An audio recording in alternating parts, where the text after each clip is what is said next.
L'idée cet après-midi, c'est vraiment qu'on débatte de ces questions de conscience, de cohésion sociale et puis d'injustice surtout.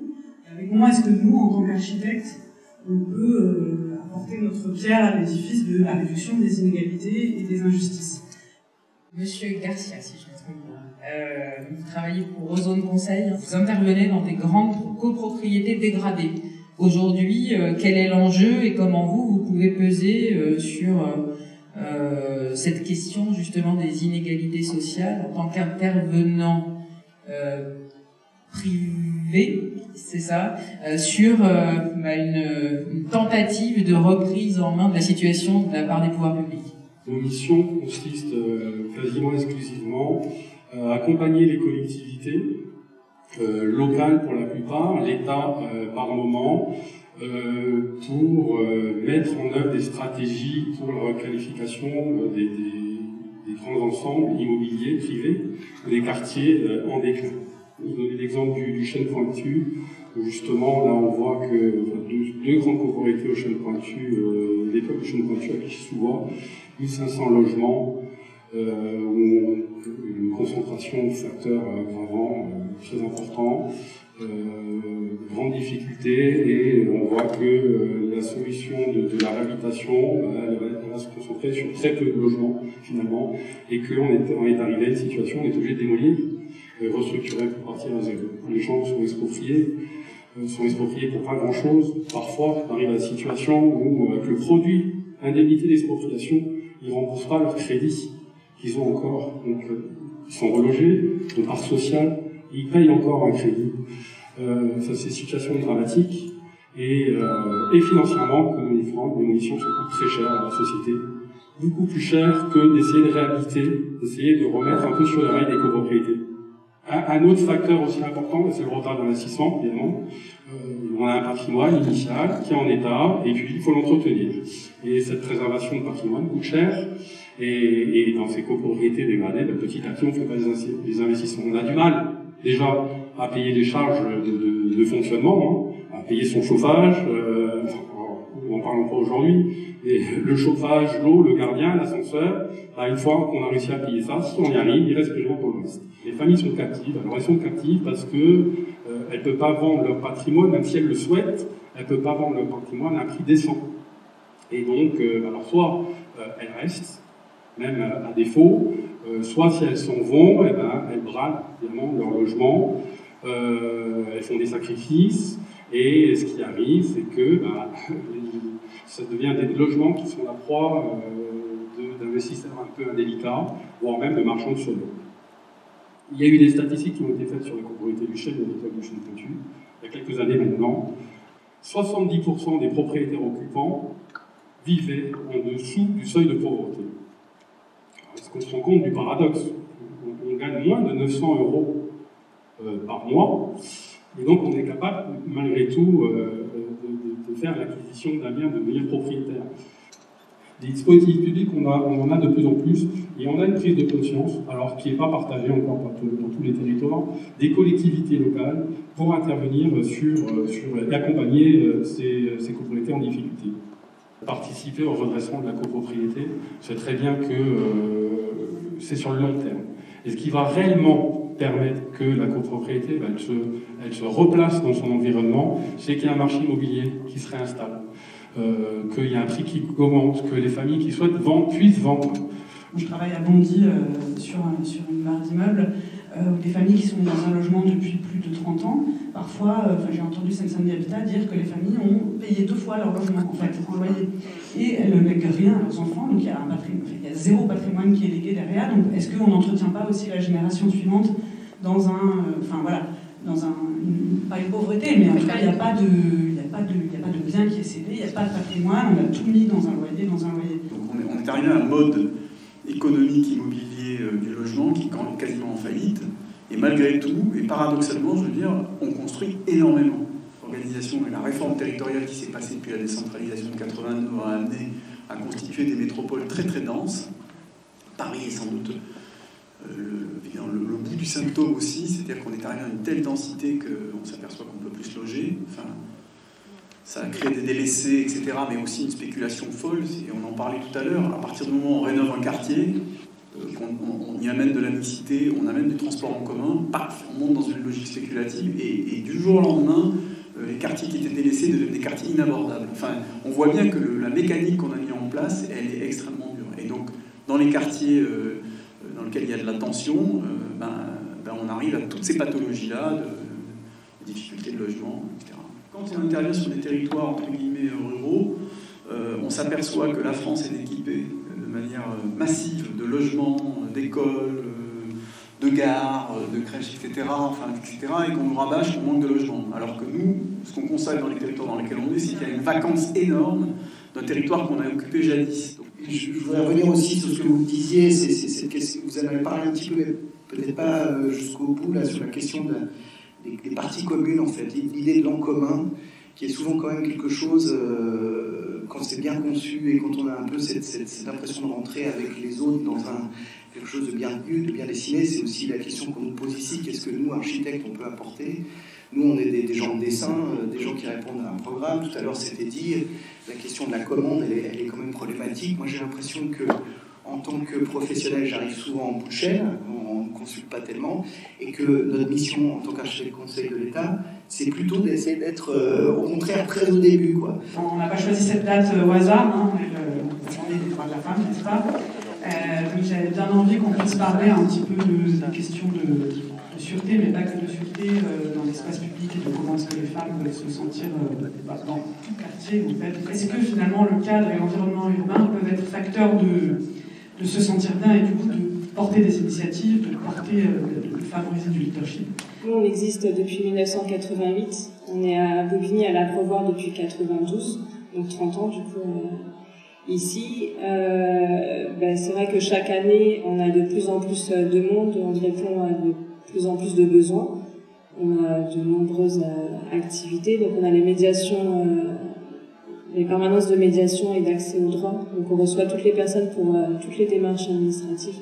On a le soir, on a aussi les enfants pour l'accompagnement scolaire. On fait aussi des activités, des loisirs et des sorties avec les familles. On a l'atelier informatique, on a les ateliers couture aussi, l'atelier vélo. La place déjà des femmes dans les quartiers, dans les foyers, ça a quand même pas mal évolué ces dernières années. Nous, l'association, quand elle s'est créée, c'était des femmes qui aidaient d'autres femmes. On était très mal vus par les hommes, parce qu'on dévergondait un peu leurs femmes. Et c'est vrai que du coup, là, maintenant, on voit quand même les hommes qui viennent inscrire leurs femmes dans les ateliers, ils veulent que les femmes quand même s'inscrivent, qu'elles apprennent à lire, à écrire, qu'elles soient plus isolées chez elles.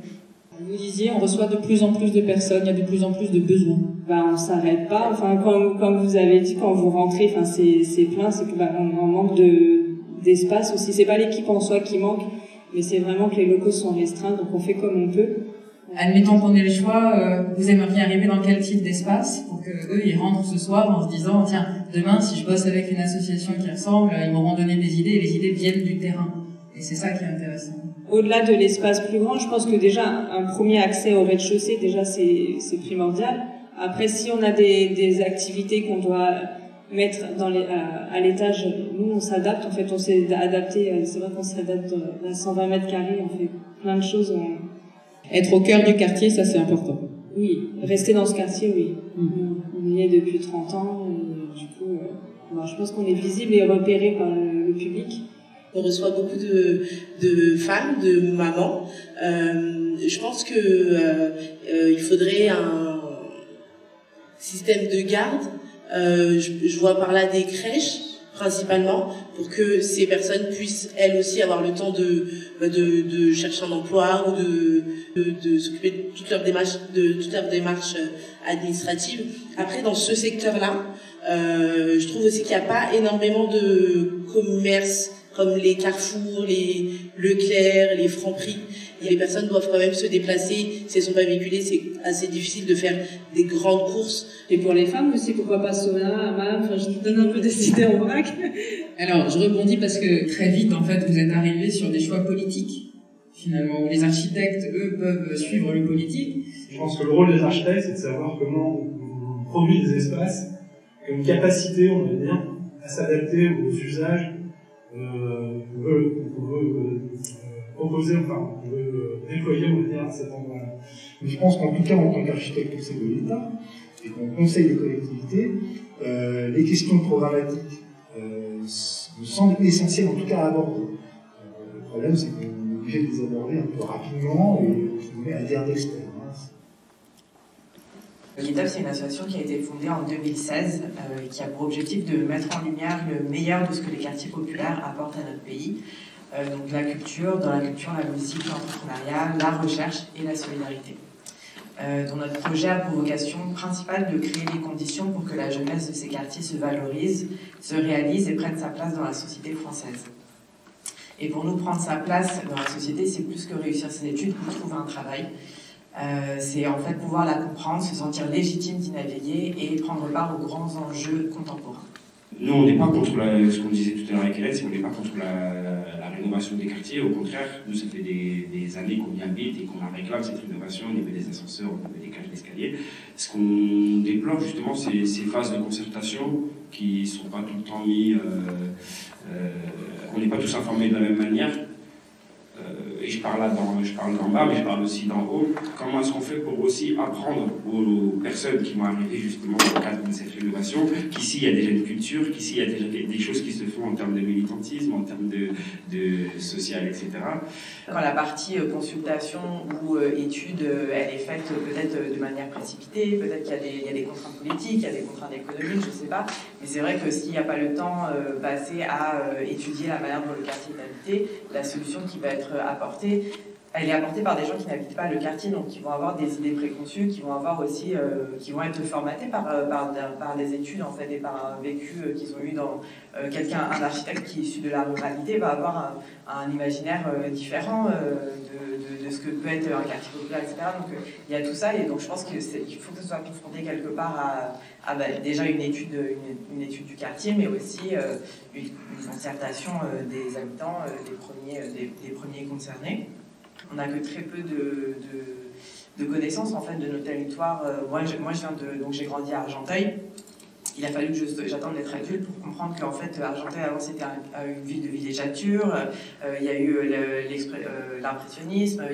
Je sais pas, juste d'un point de vue même agriculture, en fait c'était un territoire sur lequel il y avait l'asperge blanche et de la vigne. Bon, ça, je ne le savais pas, donc c'est juste la temporalité ou juste savoir comment le territoire a été occupé, alors que Paris a une mémoire, Paris a une mémoire qui est conservée, qui est documentée, qui est valorisée aussi, et ce qui n'est pas le cas dans les territoires que nous on occupe aujourd'hui. C'est super intéressant tout ce que tu dis, Naïma, et c'est vrai que pour nous c'est une énorme question, la question de l'identité architecturale. Enfin, c'est une question qu'on se pose aussi à d'autres titres, par exemple sur l'identité régionale, on peut se la poser sur des littoraux, des constructions traditionnelles dans des villages, etc. Comment est-ce qu'on fait aujourd'hui? C'est quoi la nouvelle... il y a une espèce d'occidentalisation. Est-ce que vous sentez une attente de la part des habitants et comment ils pourraient être mieux associés finalement à la vie, à la transformation de leur quartier? Comment on va répondre à leurs besoins? Ils vont se sentir entendus et du coup, forcément quand on se sent entendu, on a envie de s'investir, donner plus, participer, être acteur après du quartier. Mais en dehors de la réhabilitation, quand il y a le quotidien. Au quotidien, quand ils ont un problème dans leur logement, s'ils ont un problème dans leur quartier, il n'y a pas de lumière, le trottoir est défectueux, non, c'est compliqué. Après, c'est les politiques, ça c'est autre chose. Pour résumer, et on a eu cet échange avec certains d'entre vous tout à l'heure, et pour avoir échangé avec de très nombreux habitants sur les programmes de rénovation urbaine, ce qui ressort la plupart du temps, c'est que l'ANRU a vraiment amélioré indéniablement les cadres de vie, les conditions d'habitat, même si il y a parfois certaines limites, mais que l'accès aux services publics, l'accès à l'emploi, l'accès à la santé, l'accès à une éducation de qualité plus égalitaire, etc., ça n'a pas été résolu et que du coup, on a reproduit en fait des problématiques qui existaient déjà, même si on a amélioré le cadre de vie. Nous, à l'agence, quand on travaille quasiment que en réhabilitation dans les quartiers populaires, on a un dispositif, on commence par faire des diagnostics dans les logements sous couvert de diagnostics techniques. On fait du porte-à-porte en fait, on va partout, ça permet de rencontrer les gens individuellement. Et du coup, dans un cadre où ils peuvent se sentir en sécurité, parce qu'ils n'ont pas à prendre la parole en public, etc. Et on arrive à faire remonter des idées qui sont assez originales souvent, et puis à sortir des chiffres. En fait, le but de ça derrière, c'est qu'on sorte des chiffres qui parfois vont à l'encontre des chiffres qui sont donnés par les études sociologiques. Alors évidemment, ça demande énormément de temps et d'investissement. Nous, c'est quelque chose qu'on fait à l'intérieur bénévolement, entre guillemets. En fait, on se rend compte que les gens sont hyper concernés par leur quartier, ils sont très très intéressés, ils ont souvent un avis très tranché en général et qui est souvent partagé. Il y a peu de questions à part les locaux poubelles, la position des locaux poubelles, en général c'est 50-50. Il y a une sorte de solidarité. Le jour où on a fait une concertation sur la couleur du bâtiment, on voulait du vert et du jaune, je crois. Et tous les habitants ensemble, non, du bleu. Donc du coup, c'est bleu. Après, ça impose, quand on fait ça, enfin, nous, la règle qu'on se met à l'agence, c'est, ok, après, par contre, on écoutera le résultat démocratique de la consultation. Votre présence m'amène à... Enfin, j'ai envie de vous demander comment vous êtes mis en mouvement. Et comment nous, quand on arrive sur un projet de territoire comme ça, comment est-ce qu'on peut accompagner, stimuler, aider cette mise en mouvement ? Pour moi, il y a deux choses qui nous réveillent dans les quartiers, c'est soit la mort d'un ami, soit la rénovation, pour vraiment qu'on se soulève. Personnellement, je me suis dit que je vais monter un projet associatif qui justement s'intègre et s'inscrit dans la rénovation. On sait très bien que ça dure 10-15 ans. J'ai essayé tout premièrement d'aller voir le centre social qui lui aussi a été implanté grâce à cet objectif de rénovation, parce que dans ce plan de rénovation, il y a un centre social qui va émerger du sol. Et donc je me suis dit, s'il y a une serre urbaine, s'il y a un centre social, s'il y a toutes ces choses-là qui sont construites, pourquoi pas une médiathèque?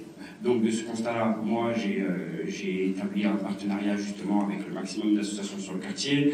J'ai envoyé des mails aux élus pour les rencontrer, pour leur faire part de mes envies. Mais je pense qu'à partir de cette phase-là, on est bloqué parce que moi, au-dessus de la municipalité, moi je sais plus qui joindre, qui contacter.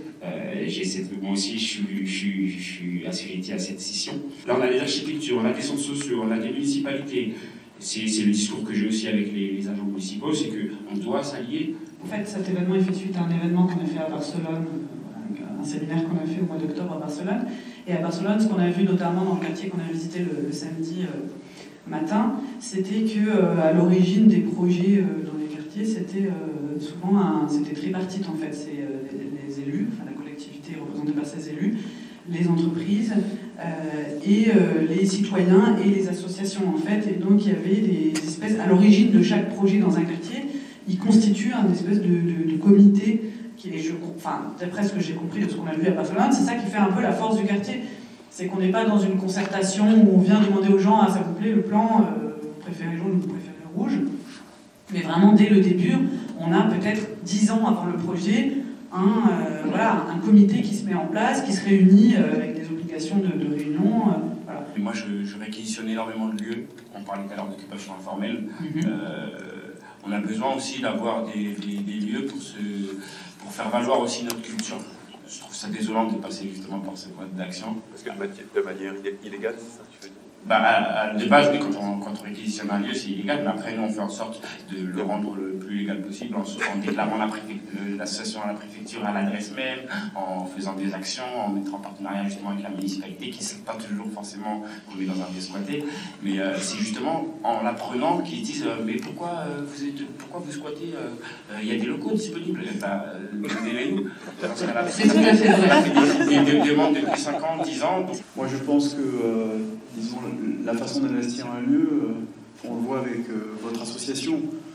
Vous êtes dans un ancien supermarché, enfin je ne sais pas ce que c'était que la boutique, enfin c'est pas un lieu qui a été dessiné par un architecte, pensé par etc. Vous l'avez investi, vous avez fait de ce lieu quelque chose qui est une destination pour le quartier qui est sans doute fondamentale, qui est sans doute qui est un gros moteur du quartier. Donc on voit bien que la façon d'agir et de faire de l'urbanisme, c'est souvent juste ça, c'est-à-dire le fait d'agir le fait de, voilà, quand on dit faire une médiathèque, souvent une médiathèque c'est acheter des bouquins, synchroniser les bibliothécaires, prendre quelques ordinateurs, c'est ça. Moi je crois beaucoup à cette capacité à faire ce qu'on appelle de l'urbanisme tactique, c'est-à-dire de faire un lieu et de dire bah, là on essaye un truc, si demain on voit qu'il y a du monde et que ça marche, etc., on peut le pérenniser, on peut lui donner du sens. On peut le dessiner de manière plus généreuse, etc. Mais je crois beaucoup à ça, et je crois aussi beaucoup à ce que les quartiers ont laissé et que les villes ont oublié un petit peu, c'est délaissé, c'est-à-dire des lieux dans lesquels il se passe des choses qu'on n'a pas imaginées, pas prévues, pas planifiées, pas investies. L'espace public, il faut le concevoir à un moment donné, mais ensuite il faut le faire vivre au long cours. Et les attentes sont plus du tout les mêmes. Les skateparks, ça n'existait pas il y a 15 ans. Les espèces de salles de gym à l'extérieur, pareil, ça n'existait pas. Vous voyez. Donc il faut aussi, mais ça les mairies en général arrivent à, comment dire, avec des comités de quartier, etc., à écouter les demandes et à y répondre. C'est souvent des quartiers qui sont sortis de terre comme ça d'un coup. Tout à fait. Et très vite, et puis qu'on n'a pas fait muter ensuite. C'est-à-dire qu'on les a laissés, ils sont restés figés.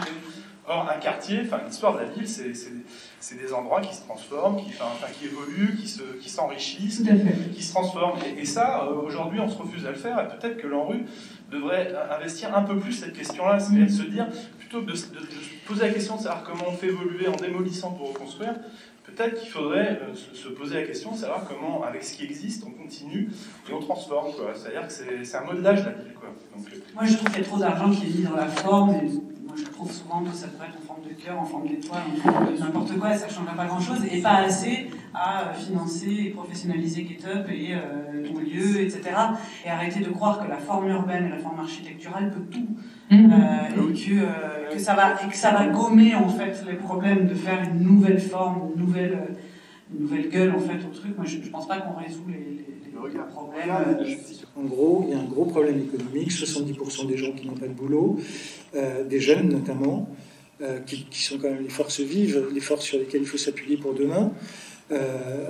Qu'est-ce qu'on fait pour ces gens-là? Qu'est-ce qu'on fait pour les intégrer? Qu'est-ce qu'on fait pour les accompagner? Les architectes au conseil ont un vrai rôle à jouer là-dessus, et je crois qu'il faut véritablement qu'il y ait des systèmes de mise en place pour accompagner, je dirais, pour essayer de fabriquer une nouvelle économie. L'idée, c'est pas de faire de l'ANRU suivant des modèles, on va dire, économiques qu'on connaît déjà et qui sont des modèles, on va dire, passéistes, mais c'est bien de réfléchir à comment on peut réintroduire une économie locale dans des quartiers qui sont défavorisés. Et je pense qu'aujourd'hui, il y a des vrais sujets. Les sujets, c'est la mobilité, c'est le renouvellement, je dirais, le recyclage, et c'est les circuits courts. Bon, c'est trois systèmes qui peuvent permettre, en fait, à des quartiers, entre guillemets, considérés aujourd'hui comme étant des quartiers en périphérie de ville, comme étant défavorisés, qui finalement ont un rôle hyper stratégique dans le monde de demain. Moi, j'en suis persuadé. Autant vous avez besoin d'architectes, autant nous avons besoin de vous et de votre présence et de la multiplication de votre présence au travers de toutes les instances à même de concevoir dès le stade de la programmation, mais nettement au-delà. Voilà, parce que on est vraiment face aux villes intersidérales. Je pense que je peux parler au nom de nos cadres pour savoir aussi que ça fait plaisir aussi de pouvoir échanger avec des personnes qui ont un domaine d'action très spécifique et qui ont aussi un impact sur les territoires sur lesquels on vit, et savoir que ça peut être pris en compte et que éventuellement ça aura un impact sur vos pratiques, la manière dont vous allez peut-être réfléchir vos projets. Oui, quelque chose qui s'est dit, ça va peut-être éveiller des curiosités, etc. Donc ça c'est aussi super important pour nous, et on est super reconnaissant d'avoir eu aussi cette plateforme aujourd'hui. Donc. Des journées comme ça donne envie de s'inscrire dans les écoles d'architecture. C'est pas pour les autres, mais moi...